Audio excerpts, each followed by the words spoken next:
2025. Today's invocation will be given by Pastor Eric House, pastor of North End Baptist Church. If everyone would please silence your cell phone, and if you so choose, please stand and remain standing for the Pledge of Allegiance. On behalf of our church, I want to just say thank you for all you do to serve our community. We really appreciate you. Micah 6:8 says, "What does the Lord require of you? To act justly, to love mercy, and to walk humbly with our God." And I think that's something all of us in this room seek to do. Heavenly Father, we come before you today seeking your guidance and wisdom. Your word tells us that if anyone lacks wisdom, that we may ask. And Lord, we come asking and asking you to give us guidance and wisdom and just direct the decisions that are being made today. Grant this city council members discernment, fairness, humility, and courage. We pray for the peace in our city and the well-being of everybody in our community. And we just pray, Lord Jesus, that you will bless our community and help us to serve you. We ask all these things in Christ's name. Amen. Allegiance to the flag of the United States of America and to the republic for which it stands, one nation, under God, indivisible, with liberty and justice for all.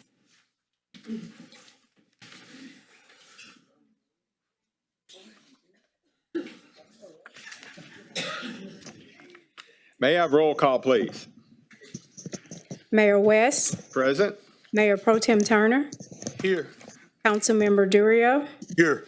Councilmember Hilliard, Councilmember Williams, Councilmember Sherwood, and Councilmember Crenshaw. Today we have two presentations. First, we have the City of Beaumont Communications update.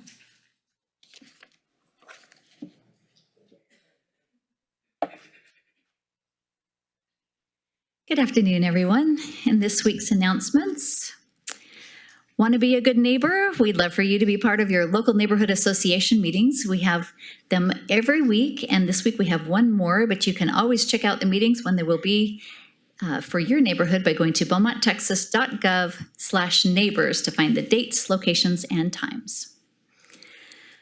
Pearl Harbor Day is December 7th, and it's one of the few days of the year where our Temple to the Brave is open to the public. The museum at 1350 Pennsylvania Avenue will be open from 2 to 5 p.m., and we'd love for you to stop by and honor those who have served this great country. The Beaumont CVB and the City of Beaumont are proud to partner with ExxonMobil for a 12 Days of Christmas toy drive going on now through December 12th. Help us spread holiday cheer by donating new unwrapped toys for local children. Drop-off boxes are available at different locations each day, and you can find those on the city's Facebook page and website, or you can always drop off gifts at the Beaumont CVB office that's on Willow Street. And for more than 30 years, Beaumont's Blue Santa program has helped make Christmas magical for local children as well. Officers personally nominate families they meet throughout the year and then shop for each child to make sure they have gifts under the Christmas tree. If you'd like to be a part of this magic, monetary and toy donations are accepted year-round, and you can drop off gifts right now at the Beaumont Police Station. Let's all do our part to help bring holiday cheer to the many local families and children this year. Beaumont Animal Care is inviting the community to help make the season a little brighter for our shelter pets as well. Our Home for the Holidays adoption event is the perfect chance for you to welcome a new family member into your home. If you're not ready to adopt, you can still share the holiday magic by giving a pet a break from the shelter through the Holiday Heroes Foster Program, or by taking a dog out for a day with the Holiday Doggy Day Out program. To learn more, you can contact the Beaumont Animal Shelter at 409-838-3304, or visit them at 1884 Pine Street, or check out their Facebook page for updates and details. 'Tis the season for holiday movie magic at the Jefferson Theater. Enjoy a lineup of 7 festive films, including 2 double special features on December 20th and 21st. We have several of your holiday favorites like Elf, Home Alone, and Polar Express. There are even character appearances before select showings. And at just $6 for adults, $4 for children under 12, it's the best movie deal in town and the perfect way to celebrate the holiday season. Beaumont's 8th annual Christmas tree lighting is happening Wednesday, December 3rd from 5 to 7:30 p.m. at the Downtown Event Center Lake. Enjoy a drone show, live music, food trucks, outdoor movies, and real snow right here in Southeast Texas, all completely free. Here's a behind-the-scenes look as our crews work to assemble Beaumont's largest Christmas tree.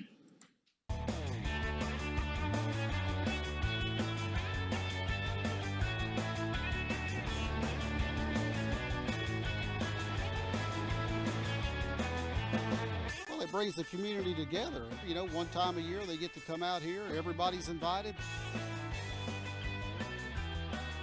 It's a 32-foot majestic pine Christmas tree. It's all built out of a metal frame. Then you come back and you install all the branches, all the ornaments on it, and you got a tree. We have two different departments that come together, parks and facilities maintenance. It's a big group effort. Without them, this would never happen. It's good for the community, good for the kids is the main thing. December the 3rd will be the tree lighting, and we want to see all the kids out here in all the community. We'd love to see everybody December 3rd.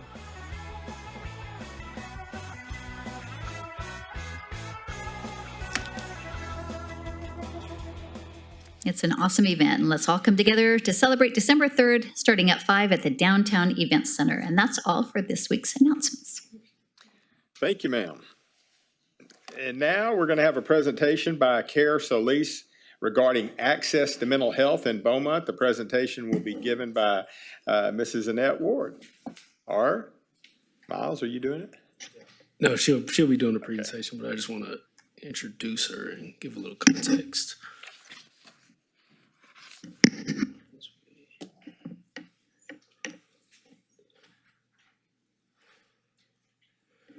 Awkward silence.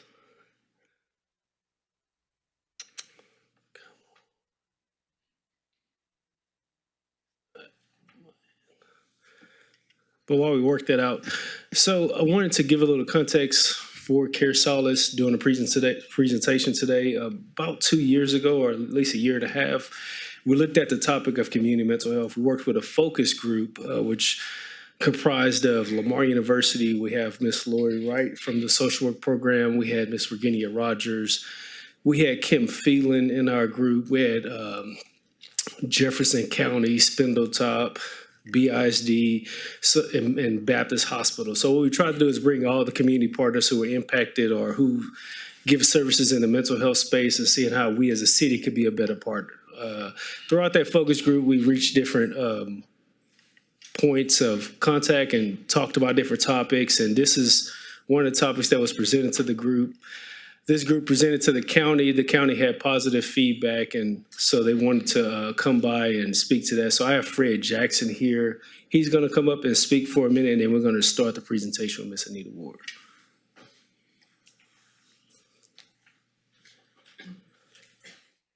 I appreciate the honor of being here this afternoon. I'm standing in for Judge Brannick, but I will tell you that when I was in attendance for that first meeting and Care Solace came in, Ms. Ward and Mr. Watson presented a program of services which is really extraordinary. And they started small in California, and they're becoming known nationwide for providing a wide variety of services. While this started out as the brainchild of Miles and the mayor, and we met early on, the Mental Health Association and I and the others there were all very enthused by the program, and I and Miles invited them to come present their offering to the Commissioner's Court and this City Council and the school districts and the mayors and everybody around here. Now, we were fortunate to have a big meeting, if you will, at the courthouse, and most of the superintendents of the school districts appeared and were very enthusiastic about it. I invited Judge Allen from Jasper, Judge McDaniel from Hardin County. They were enthusiastic. The presentation was well received by our Commissioners Court, and I expect at our next budget hearing, their program will be considered to be funded by the county for our portion in the unincorporated areas. Now, I'm not going to try to step on Ms. Ward's toes or anyone else's. You'll hear her presentation. But she is a remarkable lady with quite an experience to share. I will tell you this, as the associate judge for the mental hearings, I'm conducting about 2,000 hearings a year. I see a desperate need in our communities for the type of services they'll provide, not just mental services, drug addiction, homelessness, any manner of social problem you can think of. And they have a network where they can bring services and connect them directly to the people so that the citizens are not just roaming aimlessly looking for help, okay? I'm also the magistrate for the Criminal Drug Impact Court, and all of you know the problems we have with addictions in this area. So, and they're able to offer services for anyone who calls them, and they'll tell you about that. I asked Ms. Ward to prepare, if you will, a memorandum of understanding or an interlocal agreement, if you will, for Jefferson County, the school districts, the cities, to show what the buy-in, if you will be. And it's a nominal cost for what they'll provide. We are in desperate need. We do not have enough mental health beds here locally.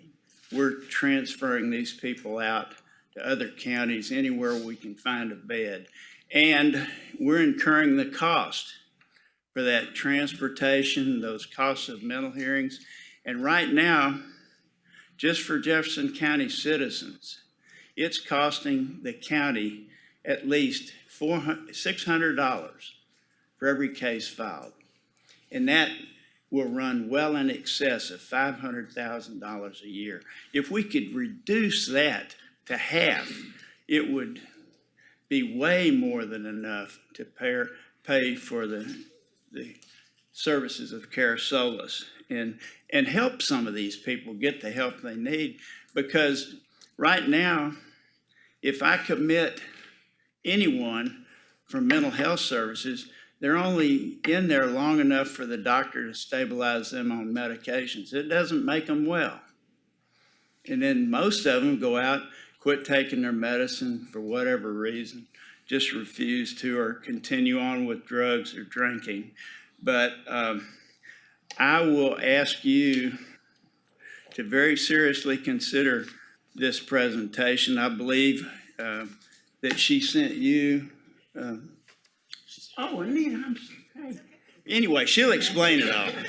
This lady is great, okay? But anyway, thank you very much.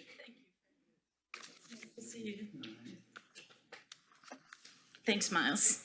I don't know that I need to say anything else after that. So good afternoon, Mayor Pro Tem, council members, city manager. Thank you so much for giving us time to share Care Solis today. And sometimes, especially as I saw all these amazing things you're doing for the holidays, sometimes it's easier to understand what we do with a story. So if you'll indulge me, I'll just share mine, and it'll provide you context for what Care Solis does. I was a kid who was with a family that was chronically homeless. My dad was a veteran. He struggled with PTSD. He struggled with substance abuse throughout his life. He never got firm footing. My mom was born in Pennsylvania. Her dad, he was a first generation Italian here. She never learned English until much later. And she struggled. She struggled with the insecurities of having lived in 22 different locations. My dad was always in search of where could he find a job? What could he do? So my brother, my two sisters, and I, we'd get piled into a car.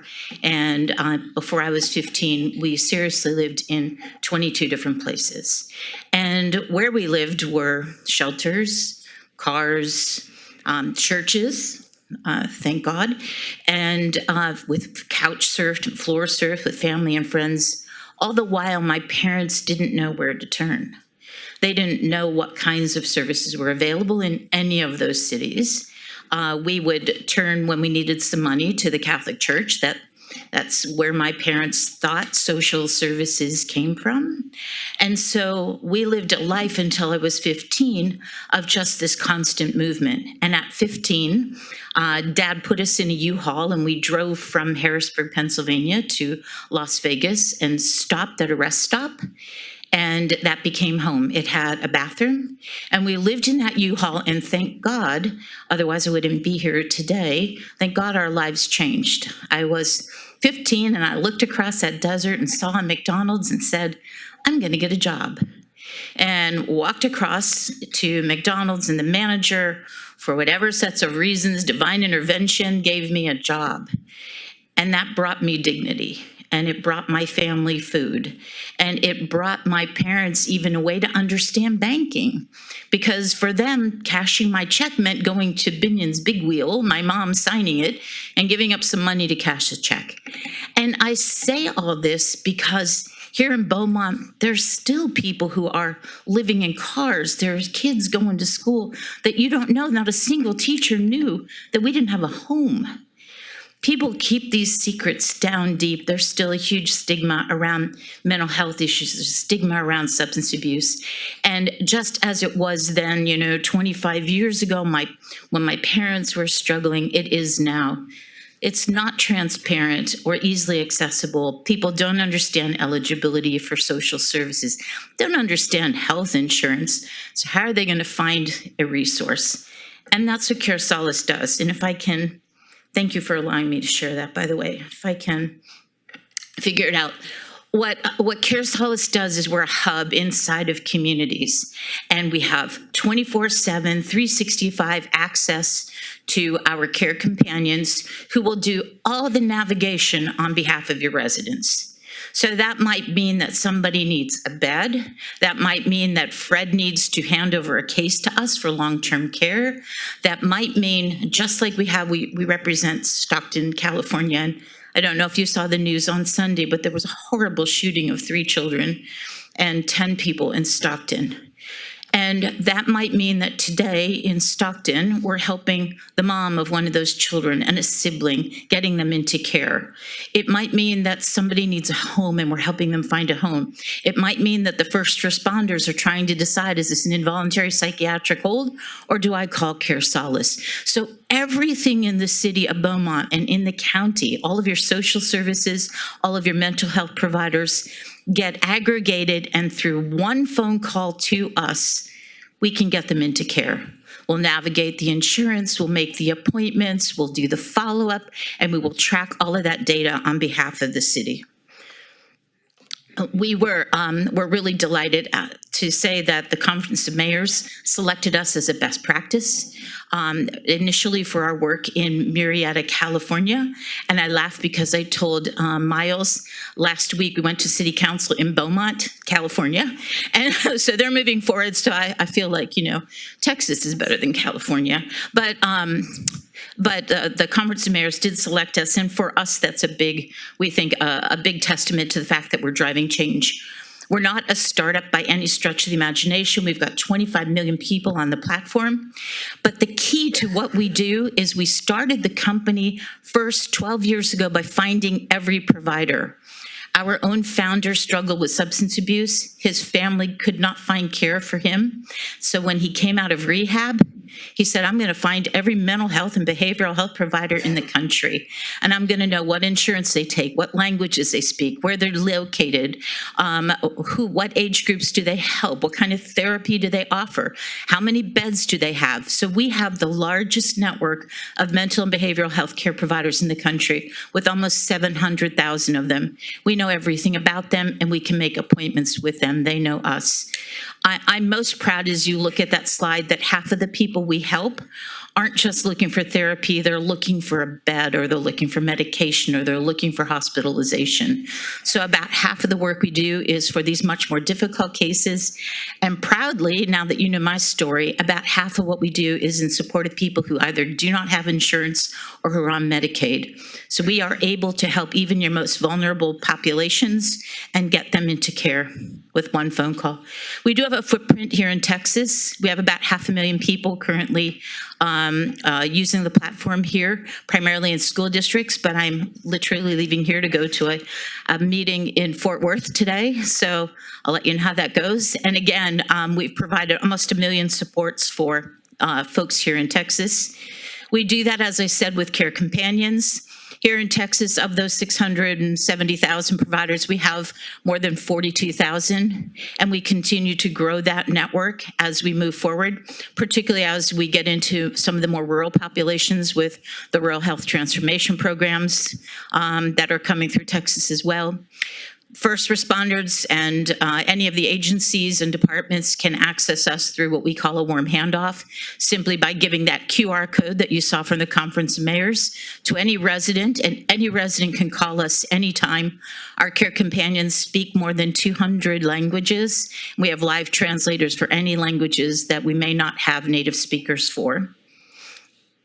I had to drop a card in what it might look like, but basically the mayors, council members, everybody who works for the city, and by the way, your employees are eligible as well, so this complements your EAP platform. But we make up cards and we canvass the city and we do engagement and we let all the residents know, and then we equip you with flyers and business cards, and even with some of the cities on the, you don't have an airport here, do you? But on the back of public doors, where they have the human trafficking, they have the QR code that says help's available. So we do all of the screening for the resident, we get them matched, we book their appointment. If they don't have transportation, our Care Companions books an Uber to make sure they get to that first appointment. Then we check in, we make sure they're okay. And I say that for the mental health and behavioral health piece, but it is the same for navigating, whether it's an unhoused individual looking for a bed, whether it's with spindle top, any part of your infrastructure, we are going to navigate people into for social services. So basically, as complex and crazy as this slide looks, we try to help become a glue for Beaumont, a glue that services every resident you have, whether they're unhoused, whether they find themselves, as my parents did, with a substance problem or a depression, whether part of the court system, whether a business, your small businesses, maybe they need help for their employees. You can offer that as an economic reason for being here in Beaumont. Offer it to every business so that their employees also have access. But every resident in the city would have access to our care. I know I promised, I don't know how you thought an Italian could do this in 10 minutes, but this is basically what our providers look like. I know everything about them. I know how many of those 42,000 treat anxiety. They're all geolocated. I know what kind of services they offer. I know what insurance they take. I know if they do teletherapy, and frankly, a lot of the younger people are asking for that now. We do all the custom engagement. This is just the example of the city of Stockton and some of the work that they're doing. But we'll do flyers for you. We'll do community events. We'll come support the Christmas tree lighting. We'll work with Blue Santas. Whatever it takes, we want to make sure that every resident knows that they have this available to them. So we become very much a part of the community. But then most importantly, council members, where I think you're going to love this most, is we create data that's actionable. And my dream ultimately is to influence programs and ultimately policy. But for every match, we're capturing demographic data. We're capturing data around what are the presenting needs. We're capturing whether or not it is what the ethnicity is. We're capturing across generations. We're capturing the clinical need and treatment type. And we look at this month over month. So now you can start to trend what's happening in Beaumont. Should we be targeting programs for, sadly, a reality check here, young women 11 to 14 who are conducting self-harm, who are cutting themselves. We're now even introducing social media addictions because they've been introduced into the mental health catalog of conditions. So everything that you think about, once a month, I come back, we'll present the data, we'll work it through and determine where do we see gaps, how can we help with gaps. Thank you. Public comments on the consent agenda, regular agenda items 1 through 8 or any other topic. Items 9 through 13 have already been heard through public hearing. Therefore, citizens cannot speak on those items. Citizens wishing to speak on item 14 will have an opportunity to do that in the public hearing that will be before that. The city clerk will call your name when it's your time to speak. When you approach the podium, please say your address, city. Please say your address, city, and state if it wasn't announced. You will have 3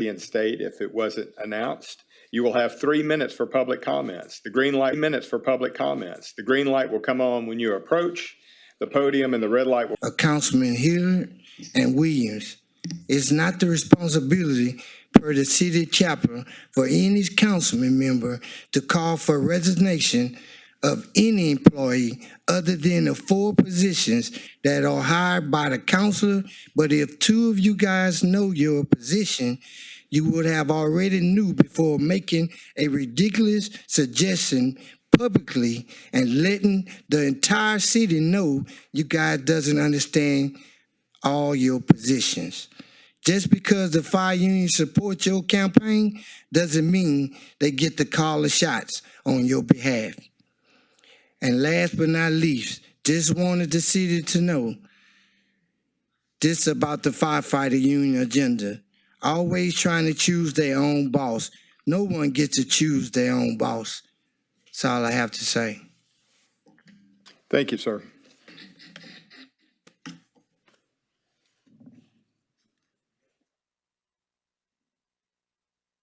Fred Jackson.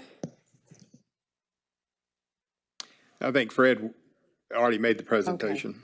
I'm sorry. Dylan Richardson, 4575 North Major Drive, Beaumont, Texas. I want to start by quoting 2 press releases that are attributed to one of you.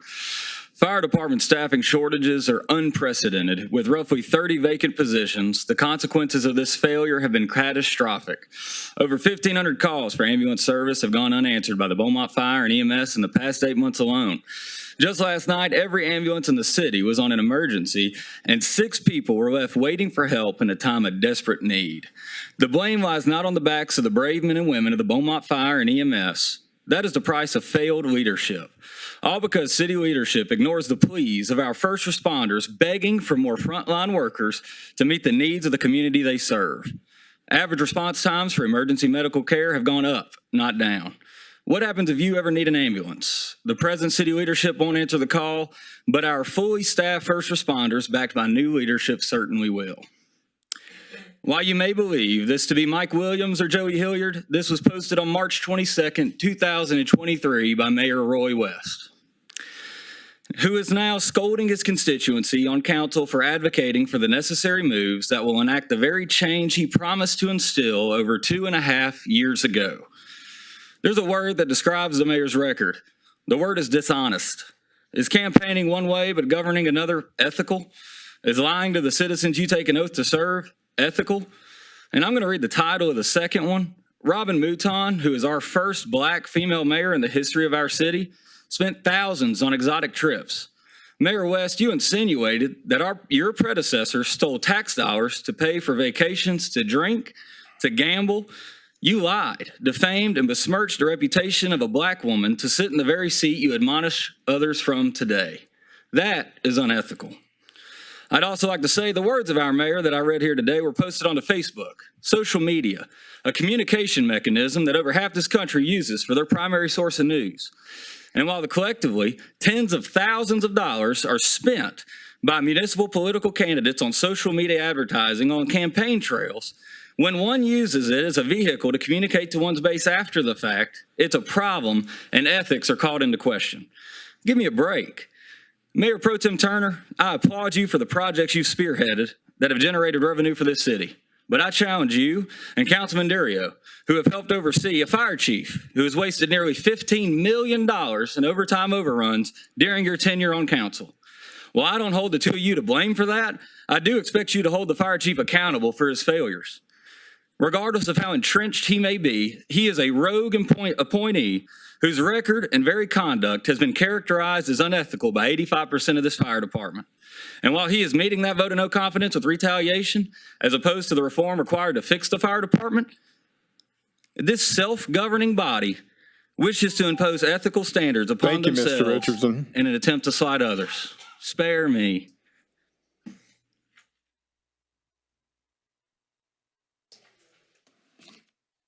That's all, Mayor.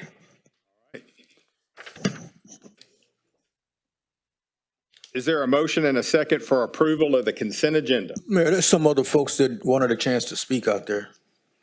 Okay.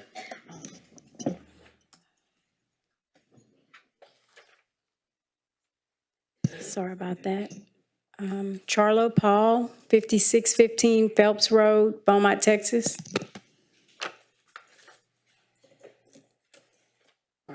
Sorry, Charles Paul. How y'all doing? My name Charles Paul, Beaumont, Texas. I'm a retired firefighter, and I'm here to support Earl White and Chris Singler. I know they're both two stand-up guys. They're trustworthy and dependable. I'm kind of embarrassed that the union is doing something like this. I'm not sure what all the in and outs of what's been going on behind closed doors. I see the stuff on the internet. It's pretty stupid to me for all of us to be messed up. That a lot of times people say they don't want to be in Beaumont because of the schools, the crime. No, it's because of this divide. It's always us against them against us. It's always some kind of issues. A lot of it is racial, but a lot of times we don't say nothing. I got on at the fire department because of affirmative action in 1984. I retired in 14. If you look at the pictures on the wall, there was no black firemen, I think, before the 60s. So they used to have to hire locally in Beaumont. You could imagine me, a little guy raised in Beaumont. I got to help people that I know, that I went to school with, my neighbors, my friends' parents, my classmates' children. I had a lot of pride going into them homes and the schools because I am from Beaumont, Texas. And you work really hard when you know that's so-and-so or that's so-and-so. Or you could talk to them if you're a police officer. Hey, son, I know your mom. Just like the coaches at the schools. But you got people from out of town that be like, hey, man, we can hurt them. It don't matter. We can do whatever we want to do. That's why you see around the nation, those police jumping on people. A lot of them don't know because they don't live in the city. They don't care. They just want to get paid. That's the way I feel. It may not be. And all of them not bad, you know. But I'm just saying, I'm here to support Earl White, the council. We got new people here that's been trying to help grow this city. Y'all want to vote against stuff? We'll never grow. We can always be a laughing stock. This is the United States of America. Beaumont, Texas has got people that's famous all over the nation, all over the world, you know? And I don't know why people we can't get along, you know? The Bible says we love your neighbor. If we got a problem, we can straighten it out or try to straighten it out. Bring another witness, get a witness. But, you know, that's all I got to say. It just kind of pissed me off the way things going. Thank you.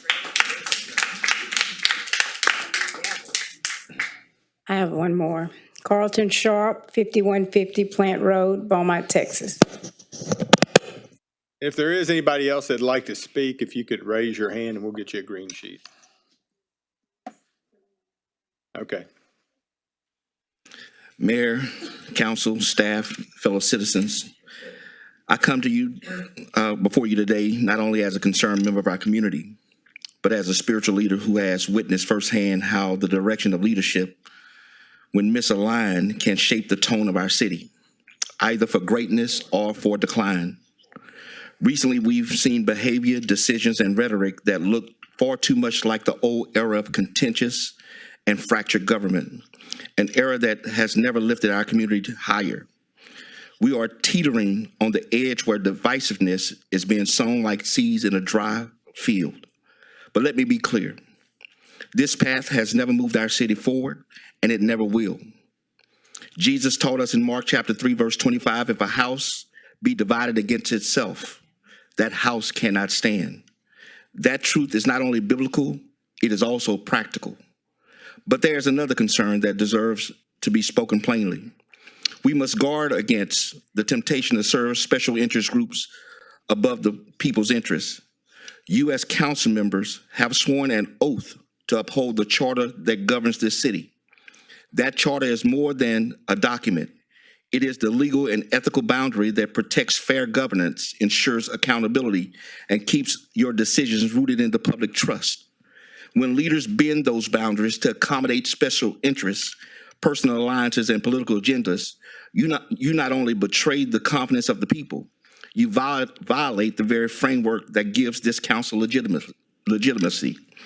Anytime a leader allows external pressures, private influences, and selective favoritisms to guide their judgment, especially if it conflicts with the charter, you weaken the foundation on which this council stands. Beaumont can't afford to go backward. Not now. Not when we have residents asking for better streets, stronger economic development, safer neighborhoods, greater investments in our youth, and unity in our community. I want to challenge each and every one of you on council to be mindful of your words and your social media posts. The language you choose either builds trust or breaks it. It either unites us or divides us. And right now, our citizens need to see leaders who are committed to building and not tearing down. When you celebrate failure, even indirectly, you diminish not only the progress we could have made, but also the unity that this city so desperately needs. When one fails, it's not their loss, it's our loss. If one project stalls, it impacts all of us because we rise or fall together as a city. Leaders lead, and now it's time for you to perform. It's time for you to prove to the citizens of Beaumont that you can execute. Show the people that progress is still possible. Demonstrate that this council can deliver results with transparency, accountability, and excellence. Let us not become a city divided by politics and personalities or pride. Let's become a city united by purpose, because when Beaumont wins, everybody wins.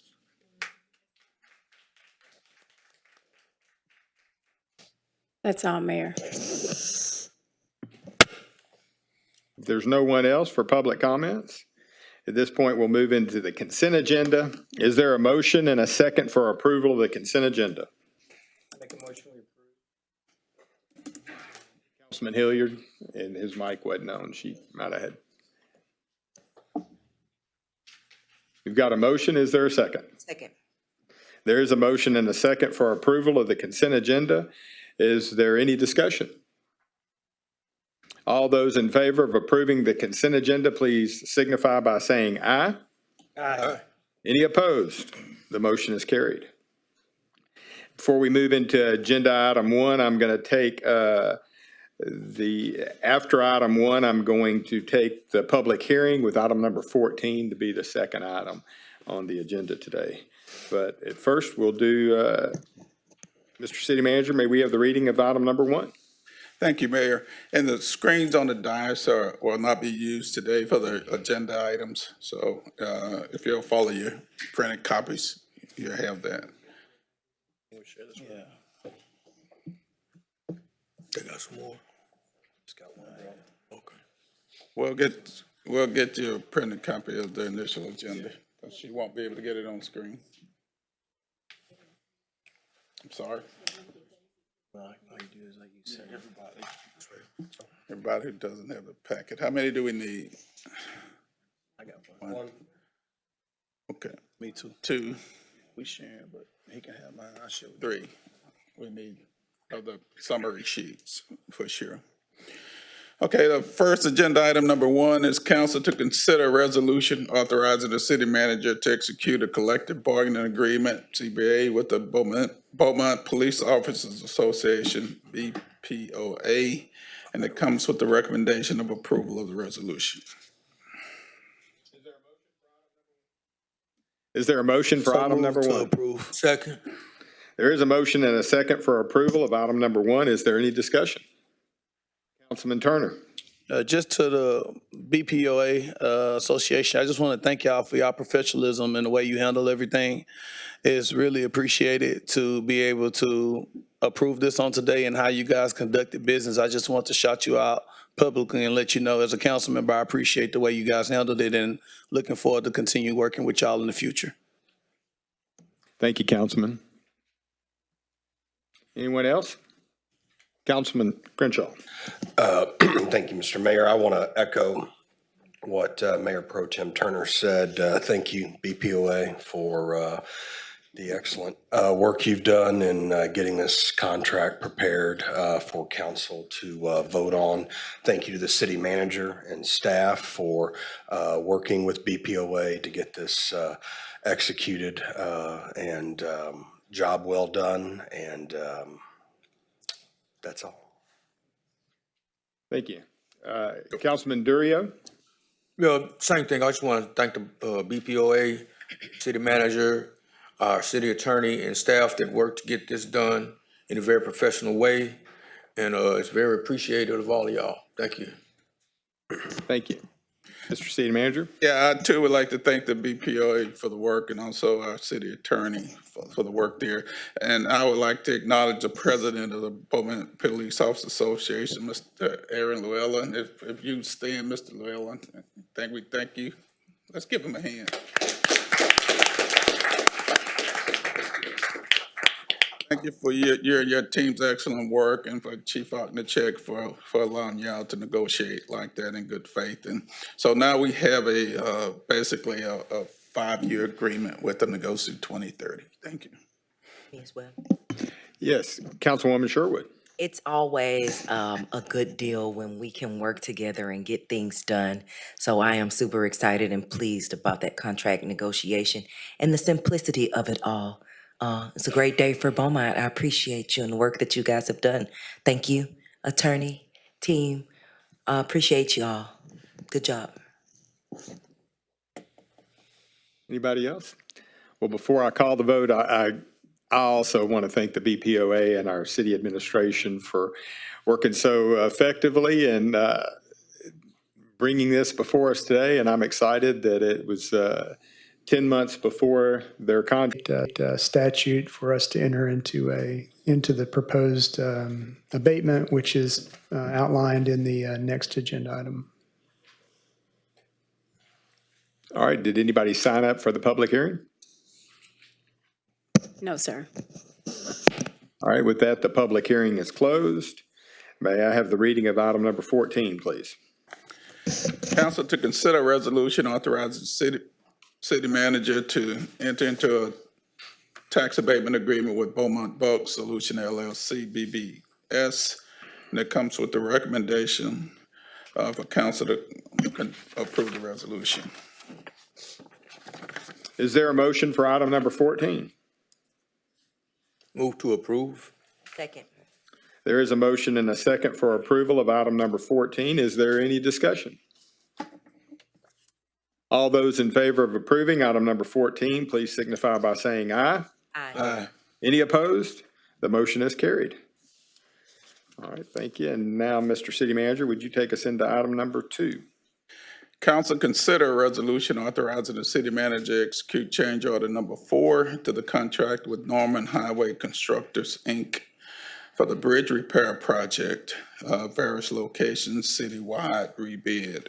And it comes with the recommendation of approval of the resolution. Is there a motion for item number 2?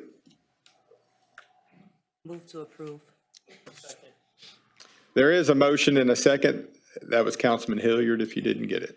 Okay. For approval, is there any discussion on item number 2? All those in favor of approving item number 2, please signify by saying aye. Aye. Any opposed? The motion is carried. Mr. City Manager, would you take us into would you read item number 3? Council consider a resolution authorizing the city manager to execute change order number 4 to the contract with King Solution Services LLC of Houston for the Grand Avenue and Magnolia Avenue pipe bursting contract phase 1. And it comes with their recommendation of approval of the resolution. Move to approve. Is there a motion for item number 3 made by Councilwoman Sherwood and seconded by Councilman Hilliard? Is there any discussion on item number 3? Councilman Turner. To staff, particularly probably Ms. Molly, can you just explain to people the benefit of the pipe bursting and what we're doing? Certainly. This is a trenchless way to replace the old sewer lines that are in this area that are allowing rainwater to be collected into the sanitary sewer system. It overwhelms the system and then causes residents to not be able to have service during and after rain events. And so during the course of the Pine Street Waterline project, as well as the pipe bursting we're doing in this area, we found that this area along Texas Avenue, Pine Street, Primer Street, and Simmons Avenue, that affects our Primer Street lift station, could greatly benefit from this additional work, and that's why we have presented it to council today. Yes, ma'am. And a follow-up, can you just explain to citizens, I know we can sometimes have issues with 311, but the importance of reporting issues to 311 so we can use the hot spots to dictate where the work needs to be done? Absolutely. So the calls that go to other channels outside of 311 may not get tracked, but we use that data that's collected through 311 to create a heat map that shows where the most frequent calls are, so that we can that helps us prioritize the work so that the most urgent areas are addressed as quickly as possible.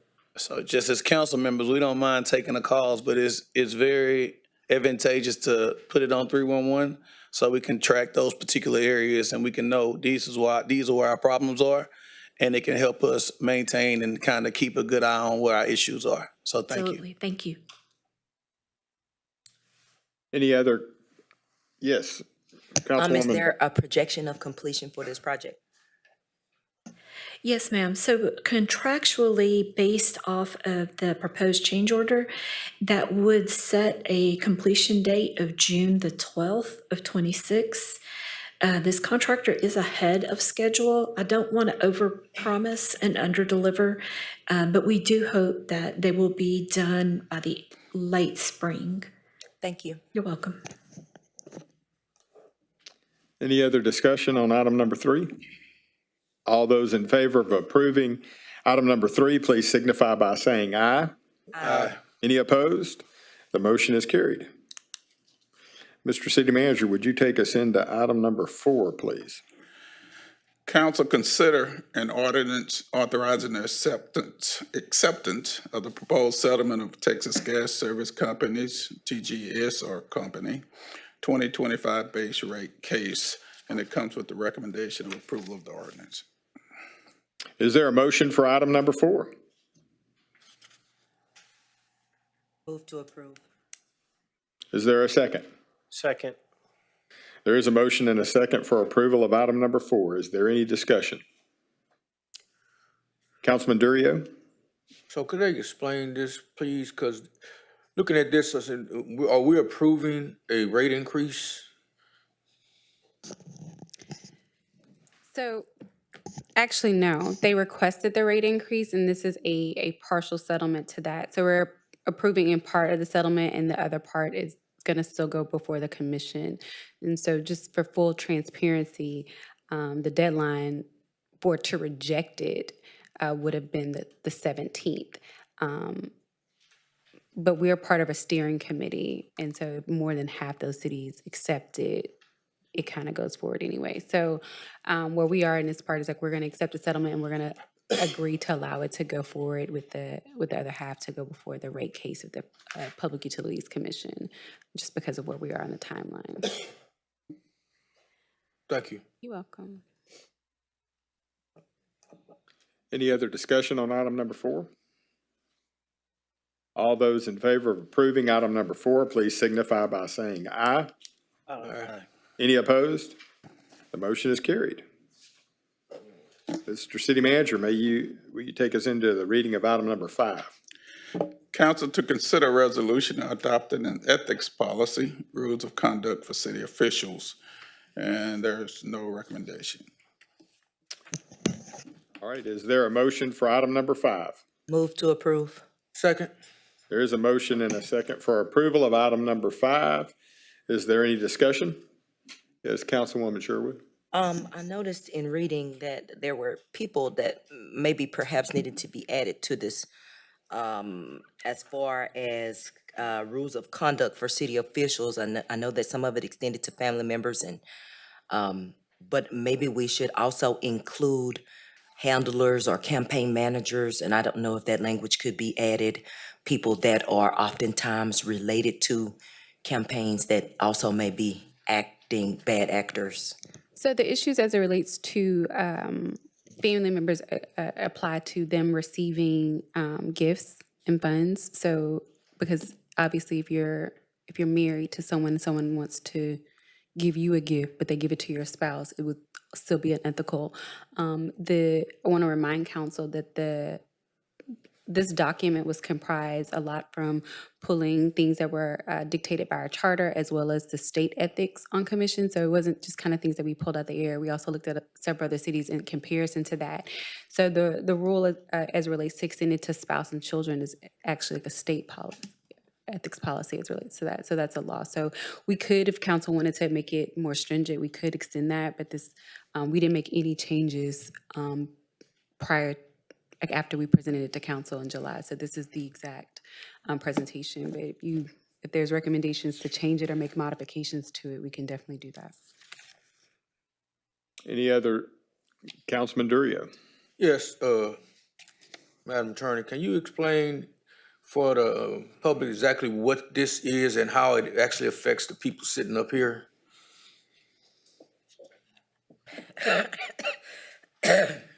I can try. So essentially, council is a self-governing body.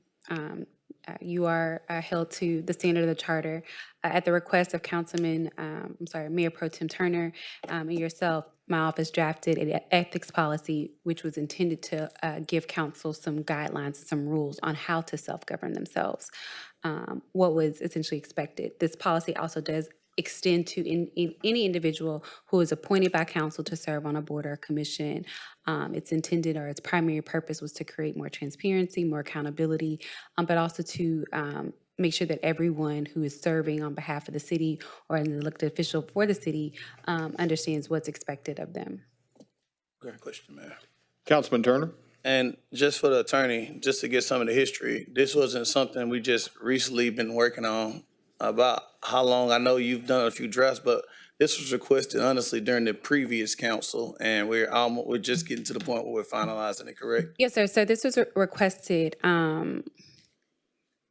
probably almost a year and a half ago. Just want to make sure that's out and there. So the timeline for what happened, there was a couple, initially there was a couple of requests that were made and that wanted to be included in the policy. We did some research and decided that was not the best fit. There was originally a request by Councilman Durio, I believe, to see whether or not an ethics commission was something, and we were only able to find maybe 2 cities in Texas that were really operating with an ethics commission, Austin and Sugar Land, and how those worked.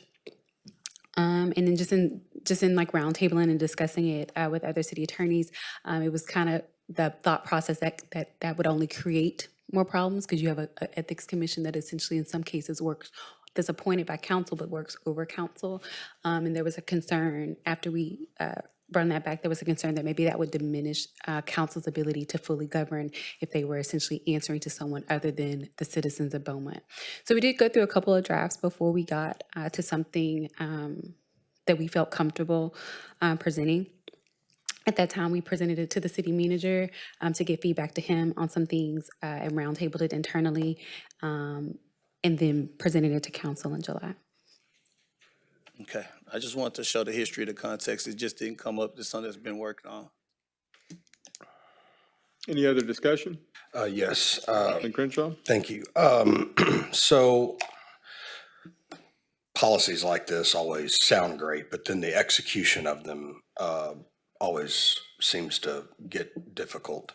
So how does this work? You earlier was mentioned spouses and gifts. So if a person or an entity that has business before the city gives a gift to a spouse of a council member, how will the public know so that we know if it violates the ethics policy? They won't. So unless someone either witnesses the gifts or makes a report or concern that your vote was impacted by the fact that your significant other received a gift and they reported that, this policy allows them to report that to the mayor to request an investigation. And if it's determined that that gift was received and essentially did impact your vote, then there's actions can be taken. Nothing in this policy, and like I said, some of the other commissions, the ones I believe in, even Austin and Sugar Land, can't even call for a recall vote. We did not put that in this. So there's nothing in our policy that allows for a member to be removed or any of that. It really is a self-governing situation where council can hold a public censure. For that example that you gave, if a spouse did receive a gift and that gift was intended to persuade a vote, that would be a criminal allegation. So in addition to the mayor having to say that they wanted to do a public censure, they would also, report that to the police.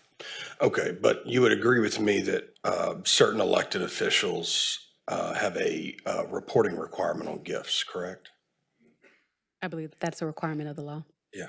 And so why would, if we're going to have this policy and these are things we're worried about, why would we not require the reporting of gifts? So I'm going to again say that this isn't my policy. This isn't something that my office said that was required. I was given direction by 2 council members to draft a policy, which I did. I was then given a directive by the mayor to add it to the agenda. So asking me why something wasn't included in a policy is not really beneficial because it's not something I drafted myself. Let me rephrase in your research of what other cities do in Texas. Can you just give me a ballpark about how other cities similar size to Beaumont has a policy similar to this? So there are a couple. We didn't really look at like how many are in comparison in size. We just looked at what they were doing. But there are several cities that do have similar policies. Grand Prairie was one that's not necessarily close in size, but similar to City of Beaumont. Addison, another one similar that are closer that we use as comparison cities. Sugar Land would be another comparison city just based on their population, but obviously every city is unique in size. So there wasn't, most of the Metroplex cities have some version of it, but we tried to keep it to ones that were closer to us and have similar things. The other, I think, point to point out is that the policy that's intended still requires them to, or council members and anyone who's appointed to follow state law. So whatever the law is, the charter is, it doesn't conflict or comply with that. Yeah, no, completely agree. Do you know in those other cities that you looked at that they had a gift reporting requirement? Most of them just kind of said that it's like compliant. So I believe that Grand Prairie had one, and I believe that Buda had one as well. But you said there's state law that governs this. Wouldn't it be the responsibility of the member to either return the gift or to report it theirself? Yes. It would. So that's with the state law, that covers that part. So the state law as it relates to that just says that you can't, because especially in a city like Beaumont, right? So if someone has a business and they're giving friends with someone else and they said, I'm going to give this to someone's spouse, not because, we have business before the city, just because she's.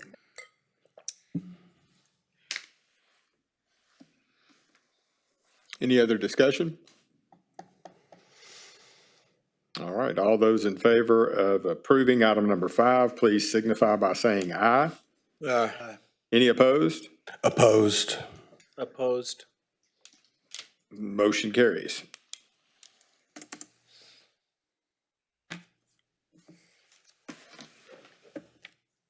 Mr. City Manager, would you read item number 6? Council consider a resolution authorizing the city manager to execute change order number 10 to the contract with Alco LLC of Beaumont for the 48-inch Pine Street Raw Water Line project. And it comes with the recommendation of approval of the resolution. Move to approve. There is a motion by Councilwoman Sherwood for item number 6. Is there a second? Second. There is a second. Is there any discussion on item number 6? All those in favor of approving item number 6, please signify by saying aye. Aye. Any opposed? The motion is carried. Mr. City Manager, may we have the reading of item number 7? Council to accept the B-Well grant for the period of January 1, 2026 to August 31st, 2027. And the recommendation is to accept the grant award from B-Well. All right, is there a motion for item number 7? Move to approve. Is there a second? Second. There is a motion and a second for approval of item number 7. Is there any discussion? Councilman Turner? Can staff give some context, a little history behind the B-Well program? I know it's something that's been put into place for some time, and I know y'all been working on it for some time, but for our constituents who may not know about it, can y'all give us a little background and updates in reference to it? Sure. This is something that's put on through MD Anderson in partnership with ExxonMobil locally. Miles Haynes has been involved with this along with myself and a few other staff members. So we've applied for this grant. It's a 10-year process. There'll be things going on subsequent years from this. We've been approved for $70,000 for the period January 1st of 26 through the end of August of 27.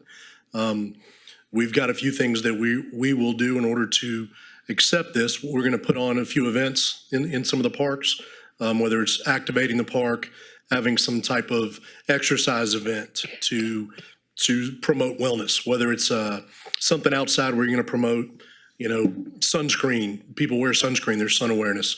A bunch of different things that we can do to meet their criteria.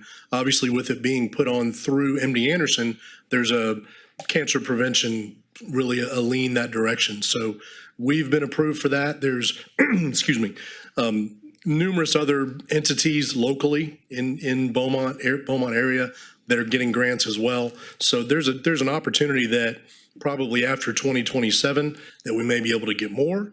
It could change, maybe we go less, but this is something, like I said, it's a 10-year process. So there's going to be some different things coming down the pipe throughout that period. Just to follow up, Mr. Neal, I know it's a health and wellness initiative. Can you kind of talk to some of the things that have happened or what we might be able to do with some of these programs? Well, like I said, we're going to try to activate the park. One of them could be we do like an exercise day. Let's say we chose, and I'll just randomly pick Central Park. We go out to Central Park and we say for 3 hours on a Saturday, we're going to host this event. And we're going to bring people out that can teach yoga, stretching, Tai Chi, different type of exercises. And we've got people that do these classes at the Lakeside Center, so we'll lean on them a little bit. Also, we can get other people that work at other places in the city that can come and do some instruction as well. So it'll give people the opportunity to come participate, but also we'll be able to give out information, make it just kind of a fun event in the park where we could have a DJ out there, we can have food trucks or other things that we choose to do if kind of with the money that we're given. Yes, sir. Thank you. You're welcome. Anything else? I don't believe so. Thank you, sir. There's no other questions or discussion. All those in favor of approving item number 7, please signify by saying aye. Aye. Any opposed? The motion is carried. Mr. City Manager, may we have the reading of item number 8? Council to consider amending the ordinance containing the master fee schedule for environmental health rates. And it comes with the recommendation of approval of the amended ordinance. All right, is there a motion for item number 8?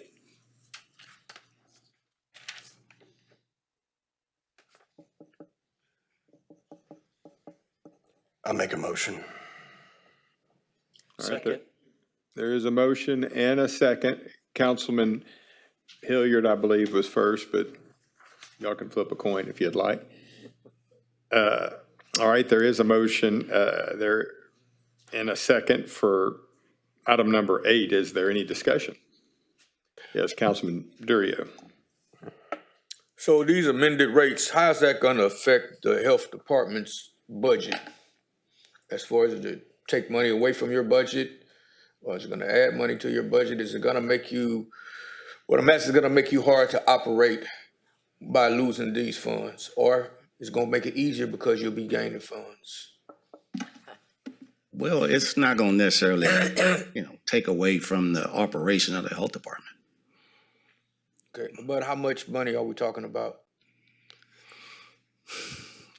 Well, again, with the passage of Senate Bill 1008, as I stated in the work session October the 7th, is just due to agencies we can no longer permit. The department is losing roughly around $40,000 in revenue per year. So, with this, it's not that we're losing anything. It's just with the passage of Senate Bill 1008, we don't have a choice. It's just the law. So we just admit this is to do what Senate Bill 8's telling us to do. That's why we're doing this.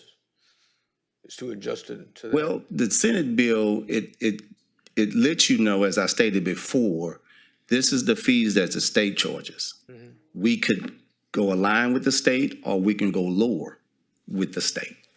And so this is to, I guess, find that medium ground to help businesses be able to operate as well.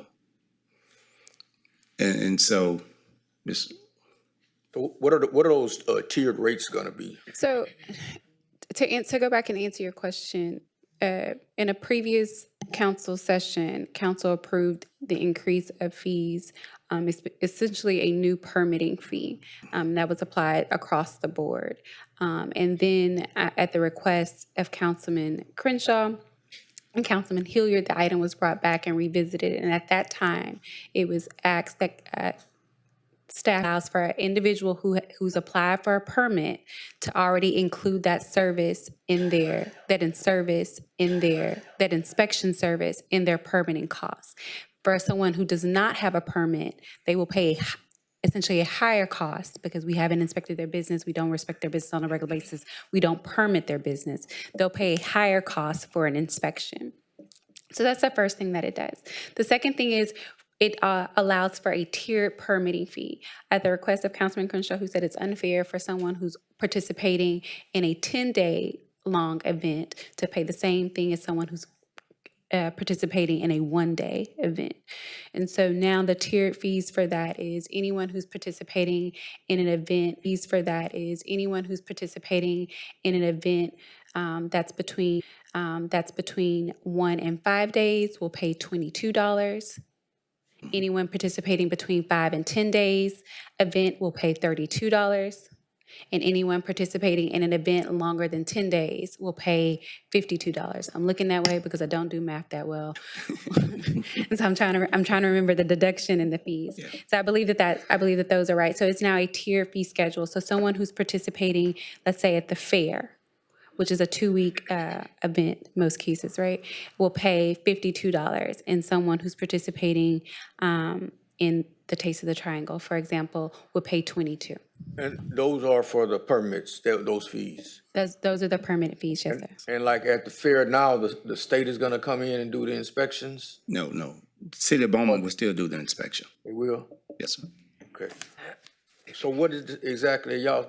So what exactly did the state take over doing? What the state took away is special event permitting. Special event permits and agencies that is governed by the state. For example, daycares, nursing homes, assisted living homes.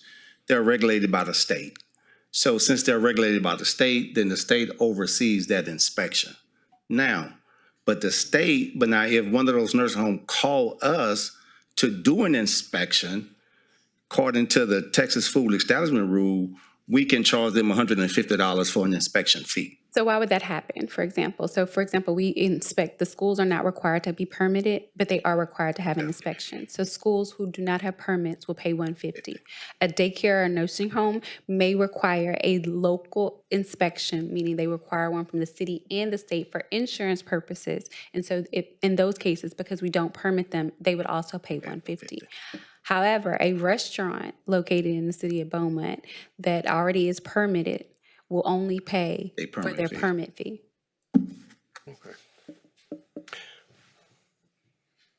Thank you. All right.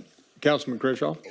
Thank you, and thank you, Sheree. You did an excellent job of explaining that, and I appreciate the amended changes as they reflect all of my concerns that were raised by some of our local restaurant individuals. And my only clarification is on charity events. Let's say on the Girls Haven Gumbo event that's going to happen, I think, very soon, maybe this weekend. Mr. Coleman, are we now clear that the change in the state law does not allow the city to charge Girls Haven nor any of, say, the individual Gumbo vendors' fees? Yeah, we do have some clarity on that. And I received the email, and I'm going to read it this morning or this afternoon from the state. And it reads, under Department of State Health Services, each temporary event establishment, example, booth tent unit operator, shall obtain a permit. A temporary food establishment operator that is a nonprofit organization is exempt from permitting fees under the Department of State Health Services. Under the Department of State Health Services, for-profit organizations that operate temporary food establishments at an event, social gathering, sporting event, or other special event organized by a nonprofit organizations are not exempt from permitting fees. Okay. So the distinction would be, let's say, the fair. You have a nonprofit that puts on the fair, YMBL, and then you have vendors that come to the fair to sell their food for profit. So clearly, the vendors at the fair have to pay the temporary fee. But for teams that participate in the Girls Haven Gumbo, obviously, Girls Haven is a nonprofit, and these are teams that are volunteering to submit their gumbo in the gumbo cook-off, and these are not for-profit teams. Some of them are. Well, but you don't pay for the gumbo at the Girls Haven Gumbo event.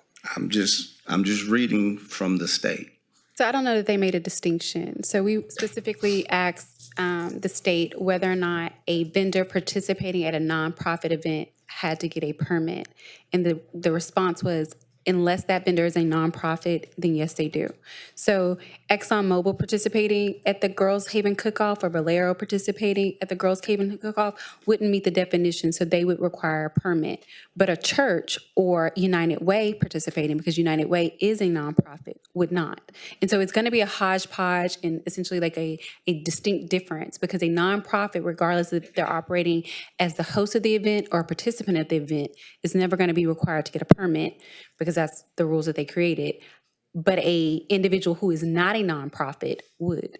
But couldn't we as a city take the position that if the vendor at the event is not charging for food and not making any money, that they are basically donating their time and their food to make the nonprofit event successful, that would not require them to buy a permit, since this is basically them doing something that is a gift to a nonprofit. And it's a clear distinction between an event put on by a nonprofit like the fair, where people are charging individuals to get food.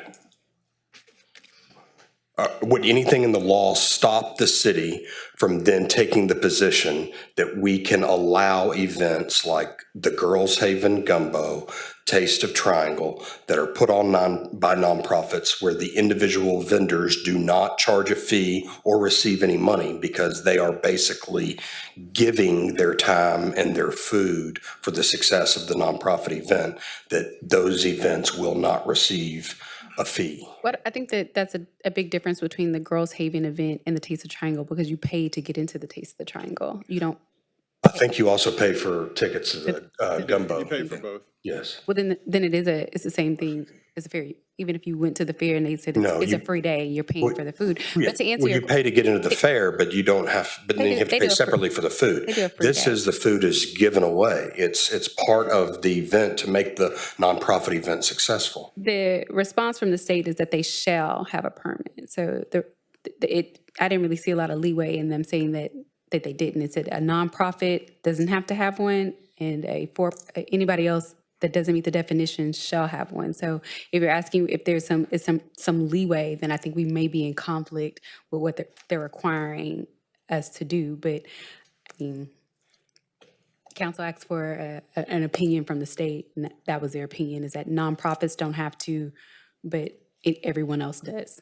So the city then is going to prepare to charge vendors at the Gumbo Cook-Off an inspection fee.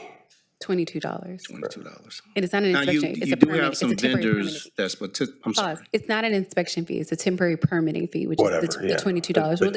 Well, I want it to be clear, because the inspection fee is $150 for like a school district or a business, it'd be $150, which is not what's being charged for those individuals. It's a permitting fee for the Taste of Triangle and the Girls Haven would be $22 because it's a one-day event.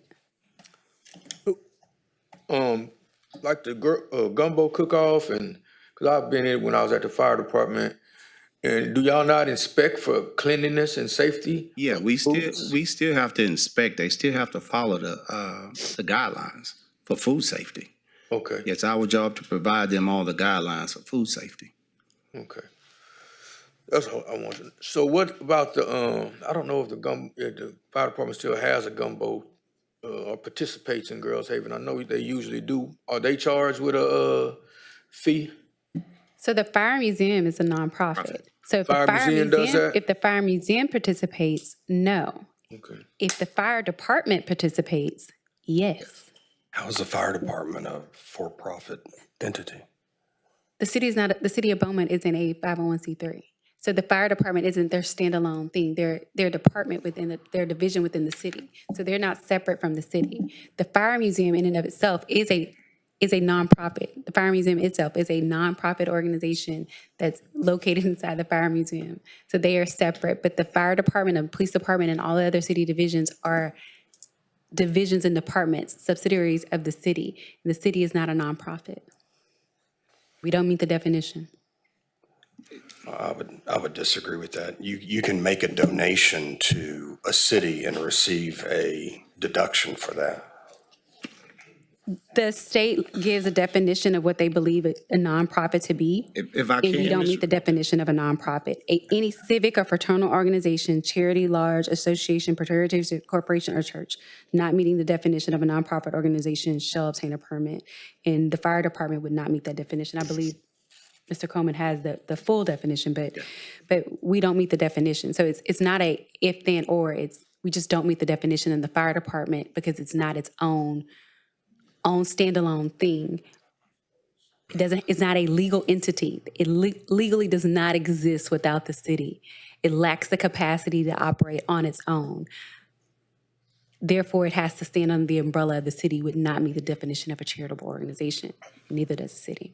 now you do have some nonprofits that's participating in the Girls Haven cook-off, but they're not being charged. The Elks Lodge is not going to be charged because they meet the definition provided by the state, what is a nonprofit. Well, Mr. Coleman, I just want to be sure that with all these new changes, that we're still doing our job to protect the citizens of Beaumont by inspecting for safety and cleanliness. That's the primary goal of environmental health. To me, it's not about the fees.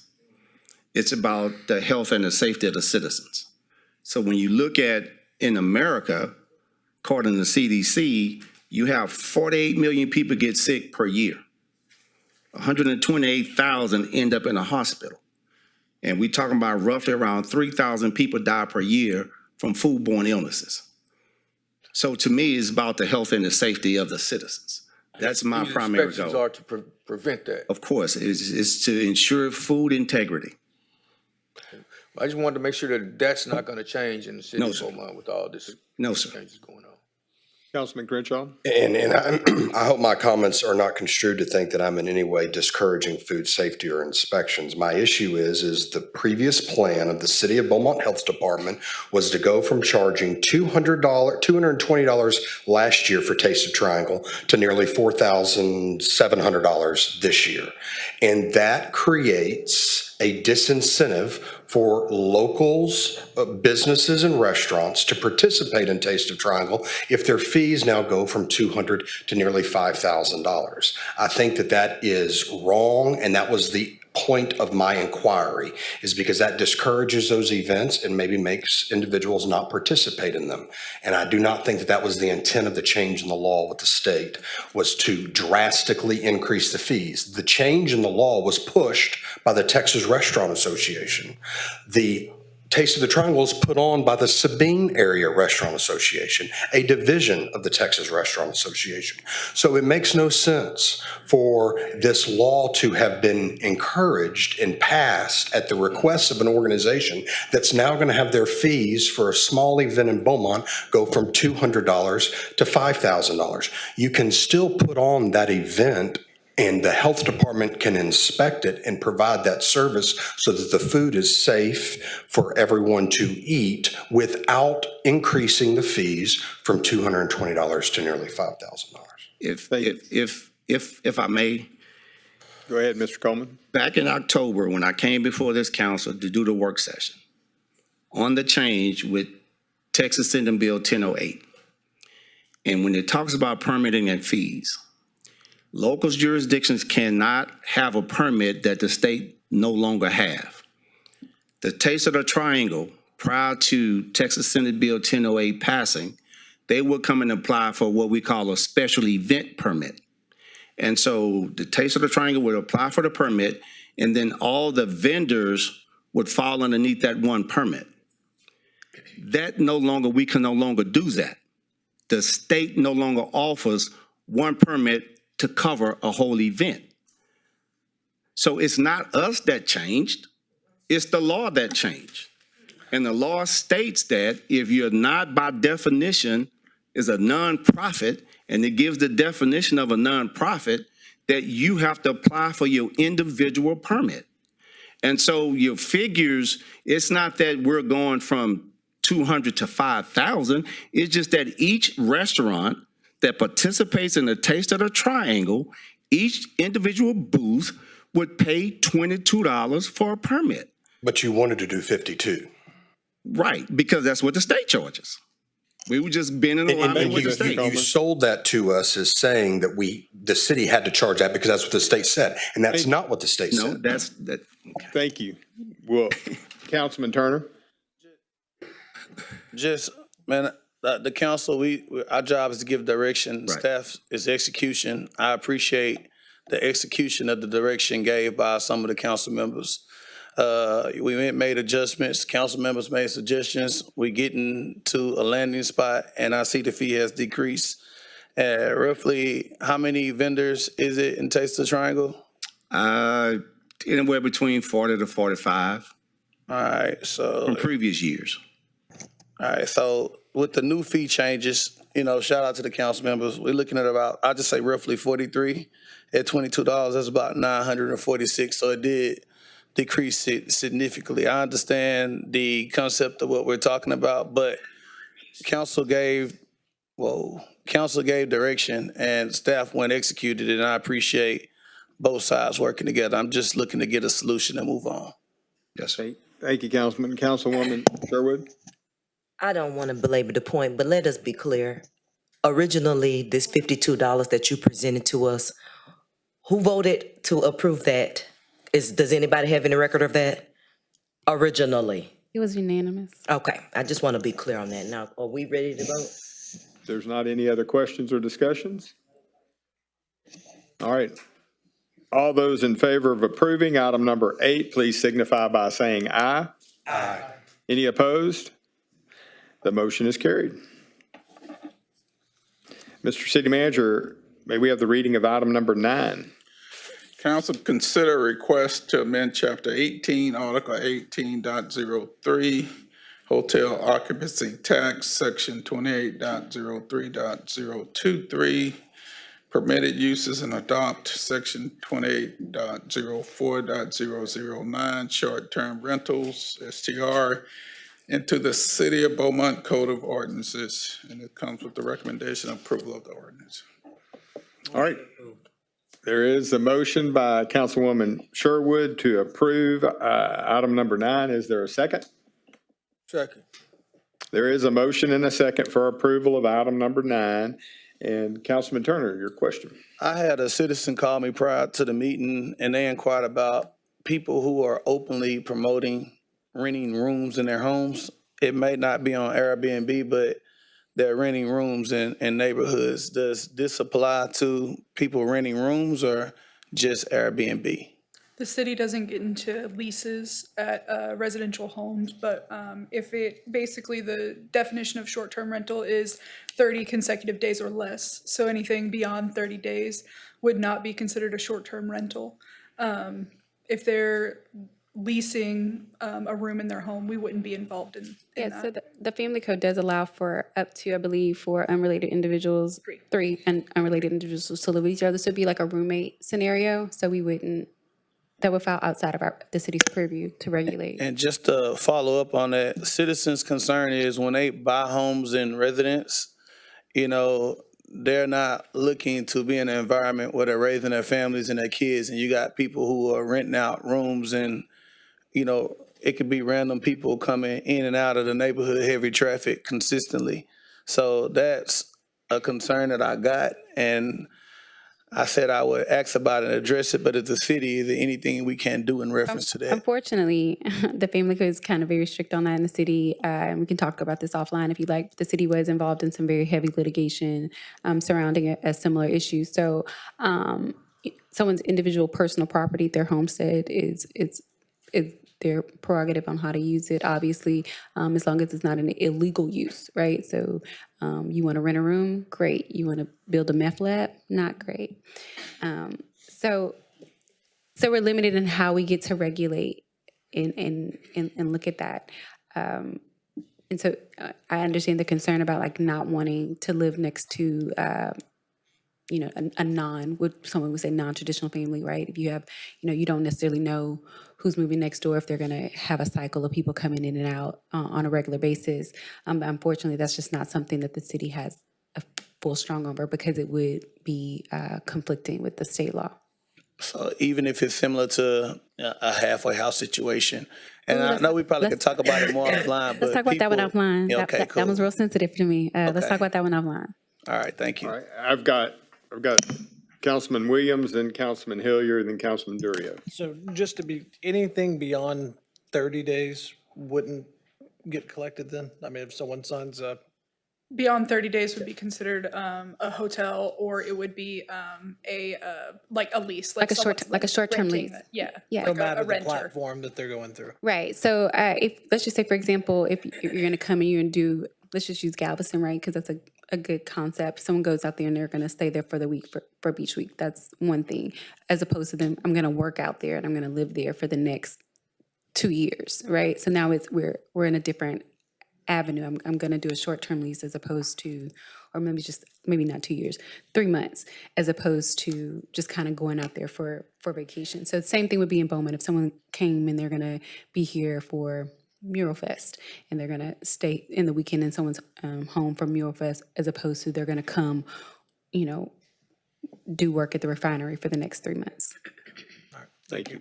Councilman Hilliard. Demi, I just want to say thank you. I know y'all worked hard on this and I really appreciate it. My question is, who collects the fees and who are they sent to? Are you talking about hot tax fees or permit fees? Well, hot tax. Hot tax fees would be under finance and the CVB. So I'll let them, I'll defer to them on that, but permit collection, that would happen at the second floor. And we have an online portal, so everything, typically our cash handling is online. All of our tax deposits come from the comptroller, generally speaking, and they're just direct deposited that way.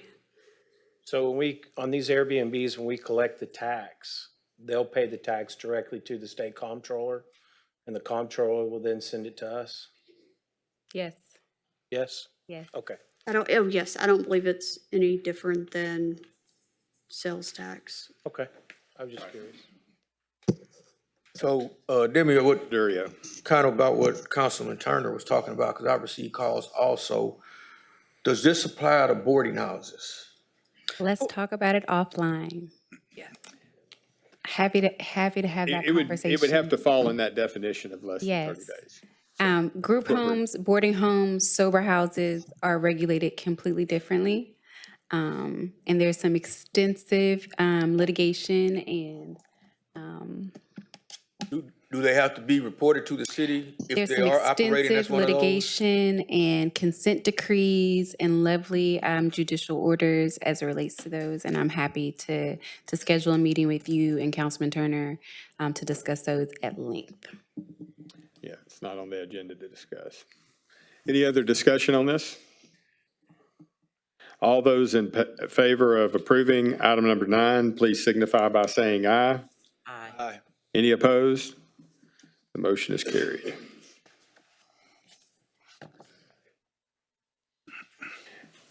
Mr. City Manager, may we have the reading of item number 10? Council consider specific use permit to allow a duplex within an RS residential single-family dwelling district for property located at 690 Shell Road. And it was approved by P&Z on a 9-0 vote with the following condition.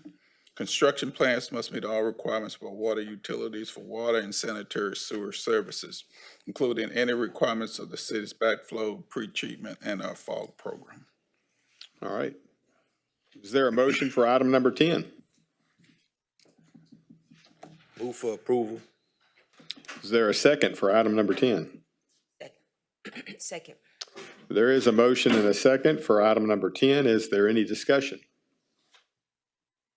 All those in favor of approving item number 10, please signify by saying aye. Aye. Any opposed? The motion is carried.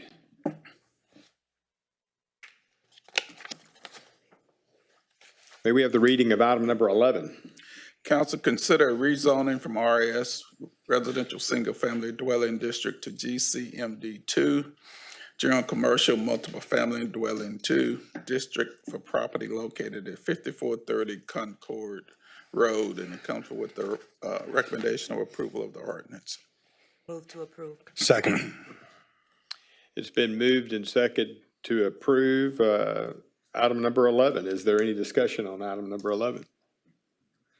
All those in favor of approving item number 11, please signify by saying aye. Aye. Any opposed?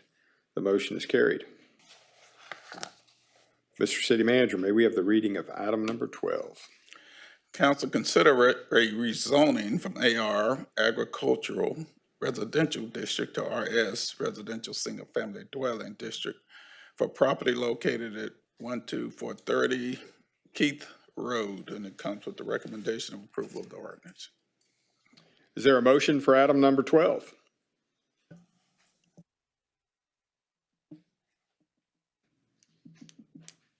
Move for approval. Is there a second for item number 12? Second. There is a motion and a second for item number 12. Is there any discussion? All those in favor of approving item number 12, please signify by saying aye. Aye. Any opposed? The motion is carried. Mr. City Manager, may we have the reading of item number 13? Council consider rezoning from RS Residential Single Family Dwelling District to GCMD2, General Commercial Multiple Family Dwelling 2 District for properties located at 3209, 3211, and 3213 Shannon Avenue, and it comes with the recommendation of approval of the ordinance. Is there a motion for item number 13? Move to approve. There is a motion and a second for approval of item number 13. Is there any discussion? All those in favor of approving item number 13, please signify by saying aye. Any opposed? The motion is carried. All right, at this point, we're going to do council member comments. And Councilman Crenshaw.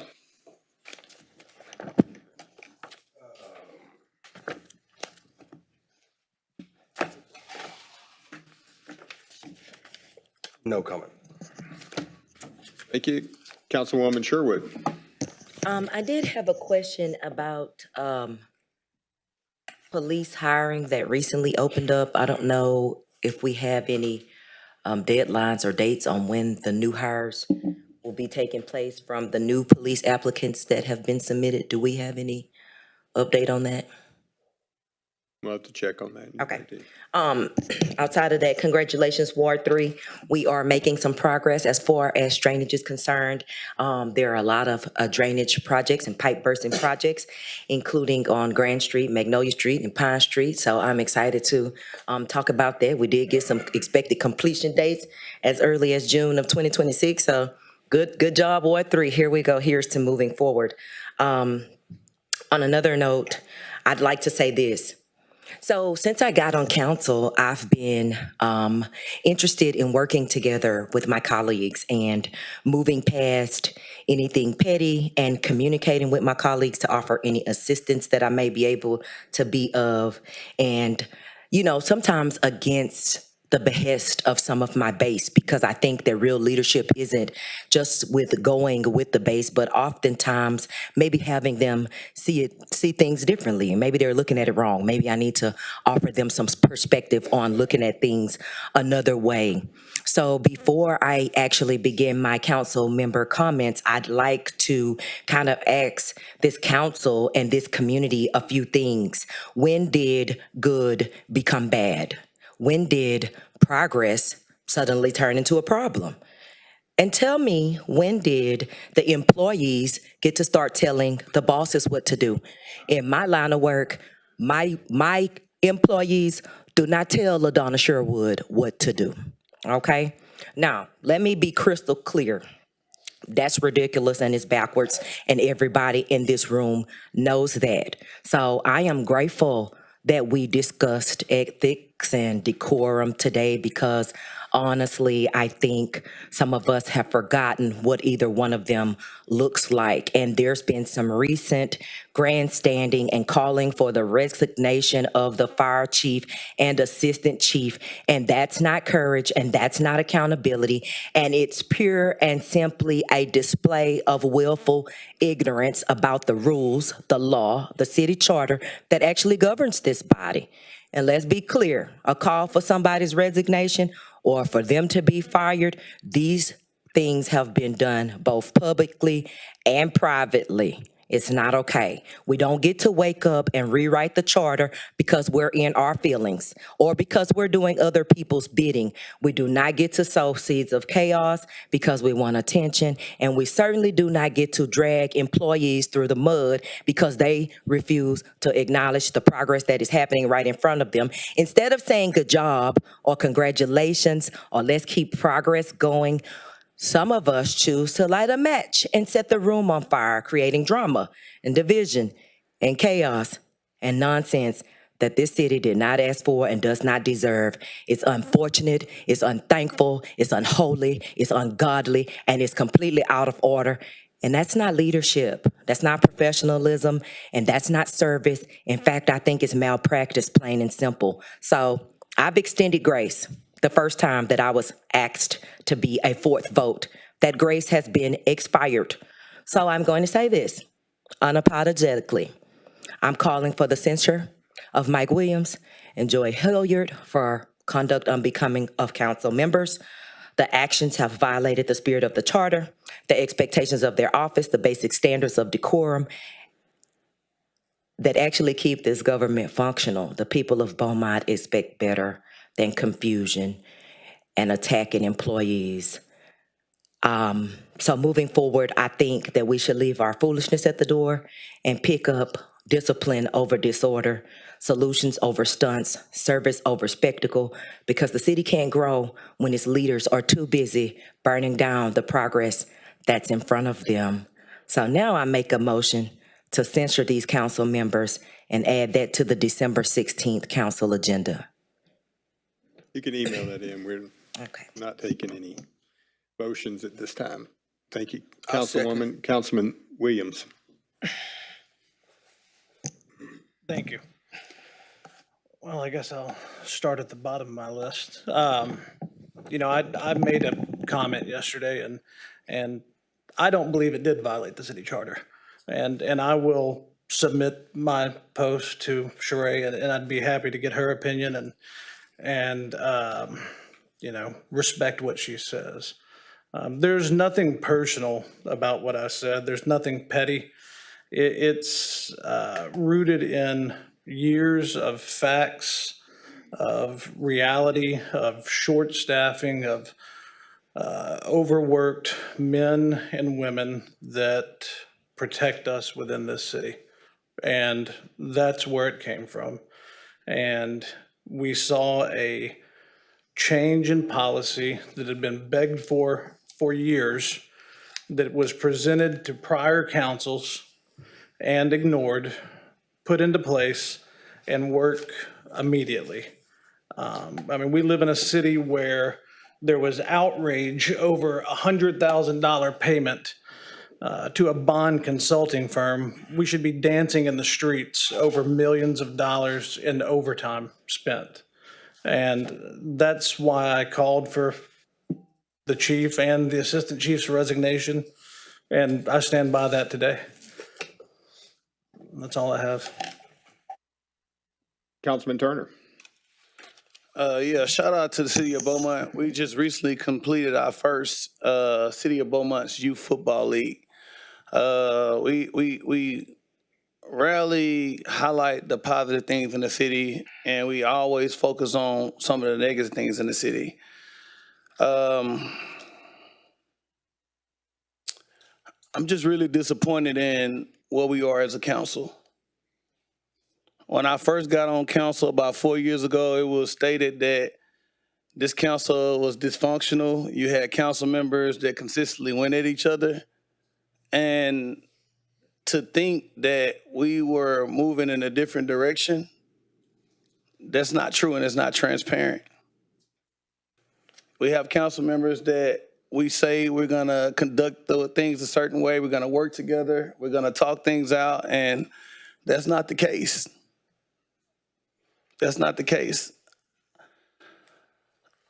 When I asked about overtime years ago, I was instructed that you have to evaluate and assess all departments, not just specifically point out one, because that isn't the only department that has overtime issues, and it's documented. It was a meeting and all the minutes and everything was discussed. And staff has been putting on plans in place in order to get things to where they need to be. So I think it's important not to just call out your past councils, because when I first got on council, I honestly had that mentality. And I realized every time you call out people that you say you want to work with, you don't make progress. You sit down with them, you discuss them, you look them in the face like, man, you try to come with a solution. I made that same mistake when I first got on council, and I'm saying with grace, that was a mistake I shouldn't have made. I got to look people in the eyes, sit down with them, talk with them, and see if we can come with a solution to make things better. And it's unfortunate where we're at, but it's politics.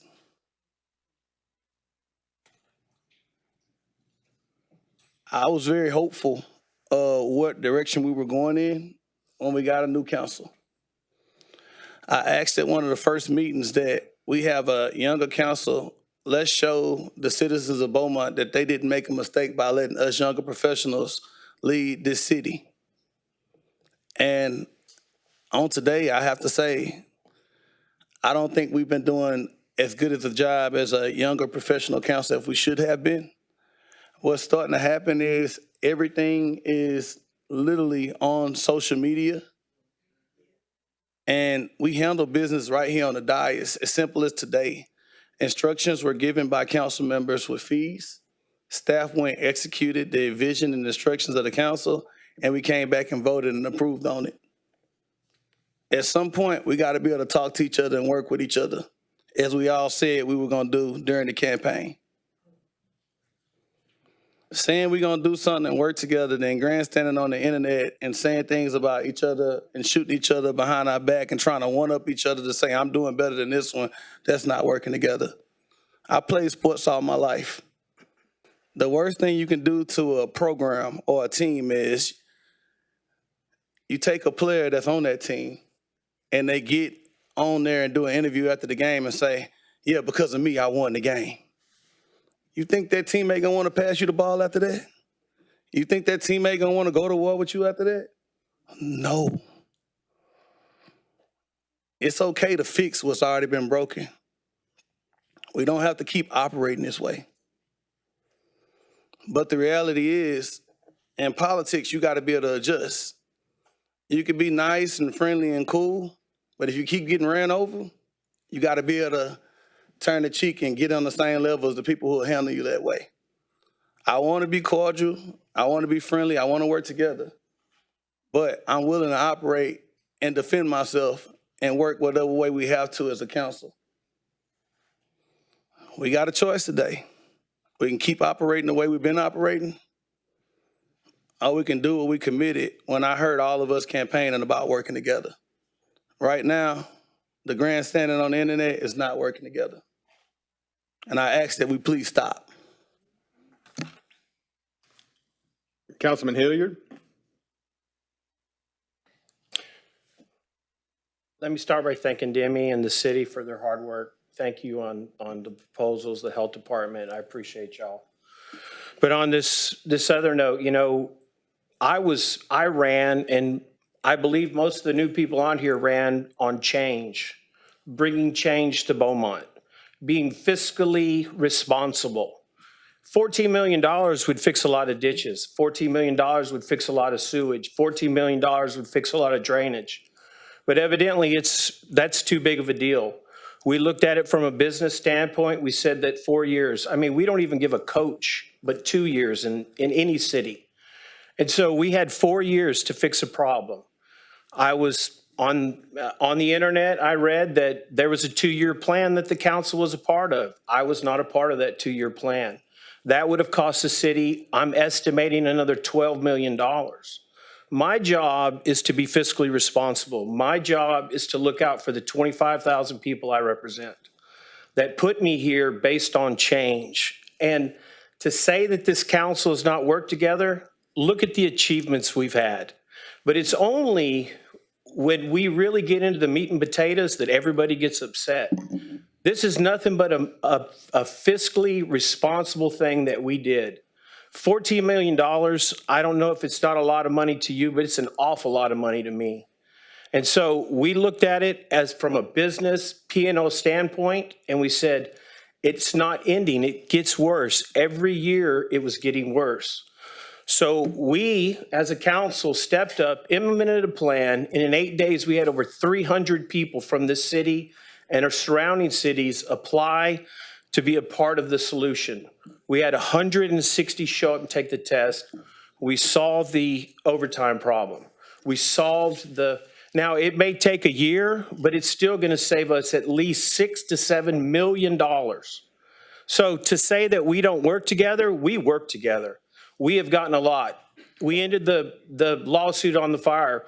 We froze water rates for senior citizens. We have done a lot in 6 months.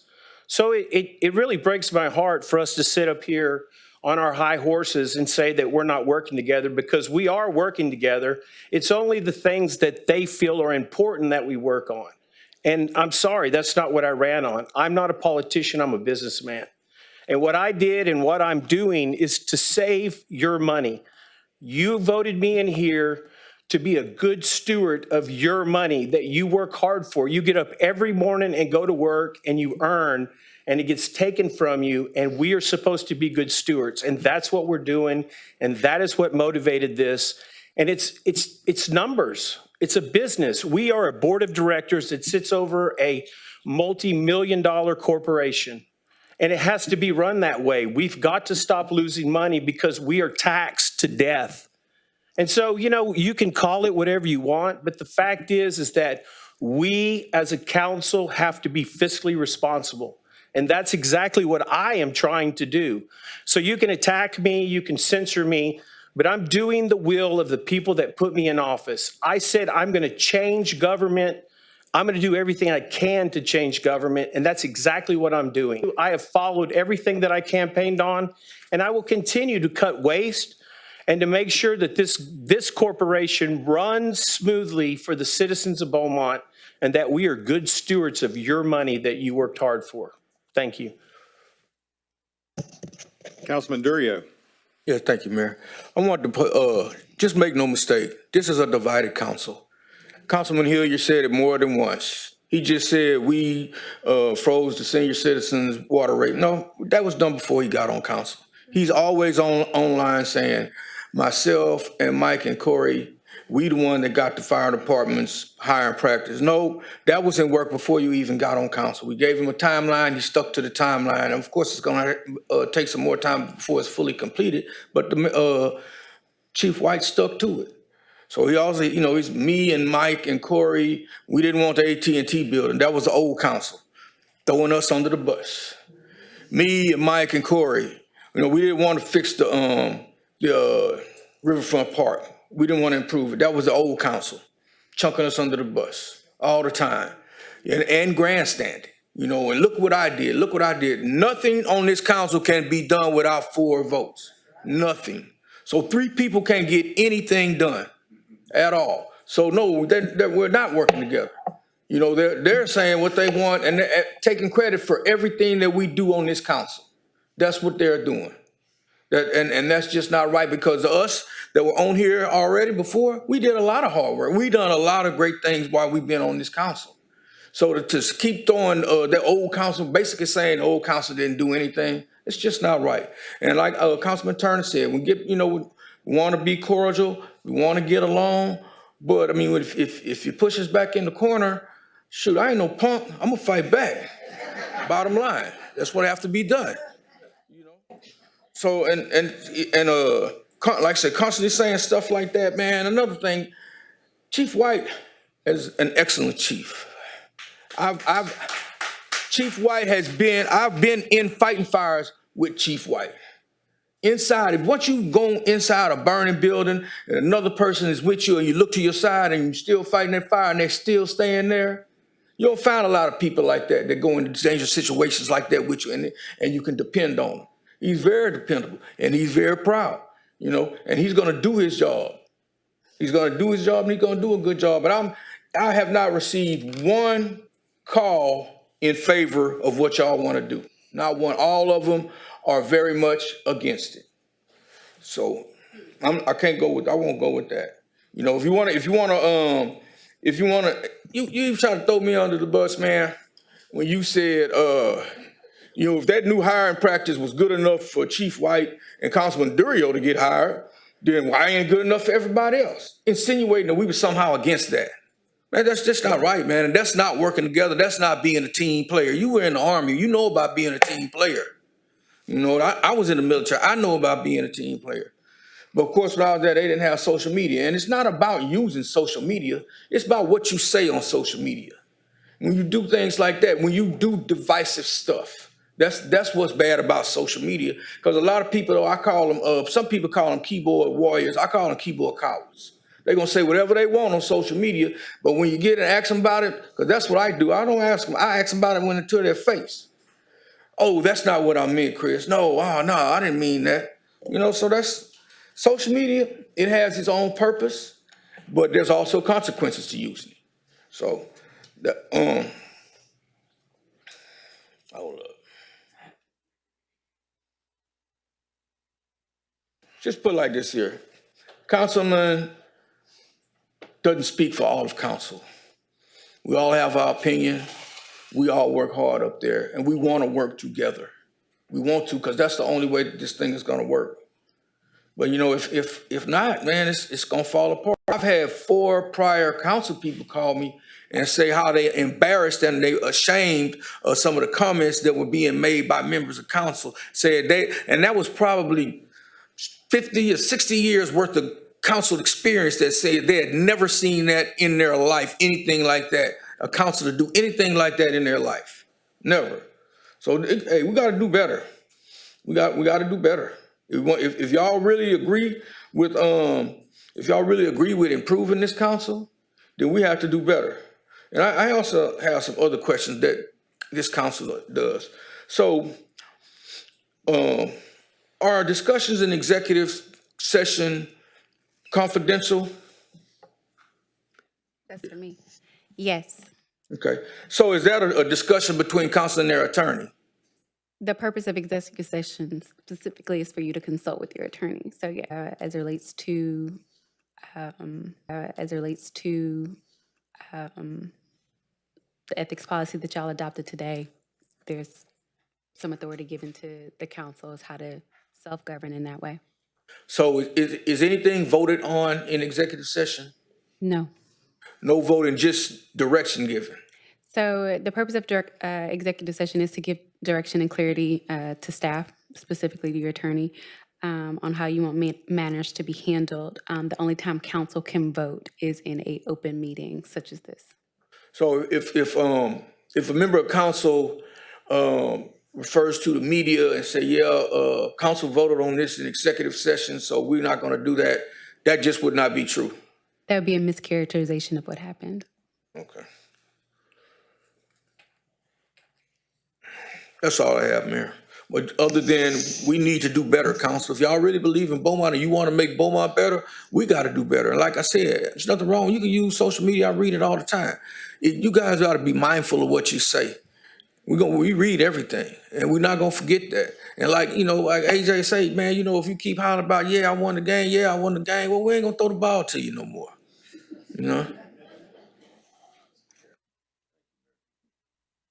Madam City Attorney. Well, shifting focus, Lamar had an amazing season. Sad to see it ended with the McNeese Cowboys. But kudos to them on a terrific season. And our BU boys did their best, but also their seasons come to an end. So if you're still looking for a good game, the Memorial Titans are still in it. So you can kind of slide on next door and put on your red and black and support those boys. They had an amazing a game in Galveston this past weekend. So if the weather turns, because I do love the cold, but I love it from inside, not outside. So if the weather turns, me and my daddy will be catching some more football games coming soon.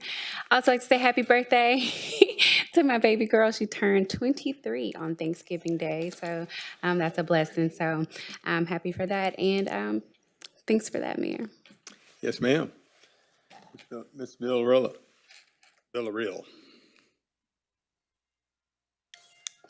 Thank you. So I was asked to provide an update on the West End Quiet Zone project. So a pre-construction meeting was held on November the 20th with the contractor, representatives of the railroad's consultant engineer, and to work through the logistics of how this project will move forward. Given the high level of complexity with the number of crossings that are associated with this project, the consultants, the railroad flaggers, the regulatory partners, and the holiday season, construction is expected to begin right after the beginning of the new year. So that gives us an anticipated completion date still, targeting late February, early March. So that part of the schedule still holds. So there was a commitment of cooperation amongst all the stakeholders that were present in the meeting. The railroad did endeavor to help us as much as possible.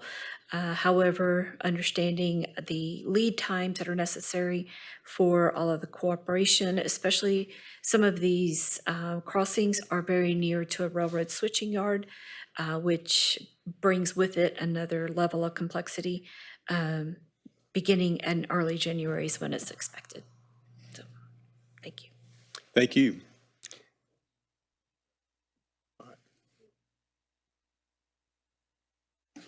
Have nothing. All right.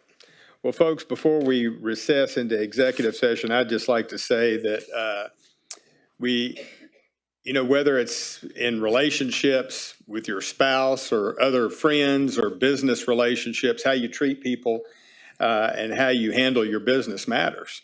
Now, everybody that serves on council, nobody chose who they would be serving with. The people of Beaumont chose that, the ones that showed up to vote. And it's a privilege to be up here, and I expect everybody to stand by their values and represent them at this council. However, in terms of what's best for Beaumont, and I do believe that people run because they want what's best for their city.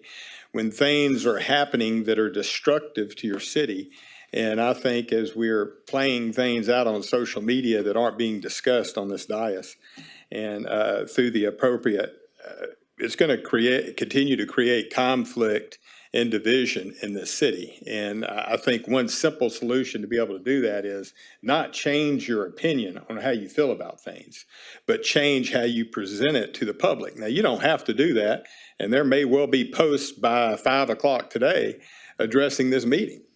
And that's the way it goes. But in terms of if you want things better for the city, I do believe it is important that whether you like the people you serve with or not, you need to respect them because the people of Beaumont elected them. You didn't put them here. I didn't put you there.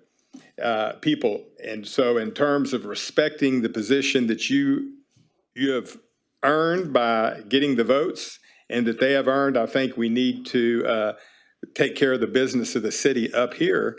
And if we're going to be able to move forward, I think we can do that with the respect of everybody up here by respecting one another. And I'm hoping the weather holds for the Christmas tree lighting tomorrow night. That's a wonderful event if you hadn't been here before, and I'm looking forward to it. And I'm proud of Lamar making the playoffs, and it's a step forward. And with that, we are now recessing into executive session.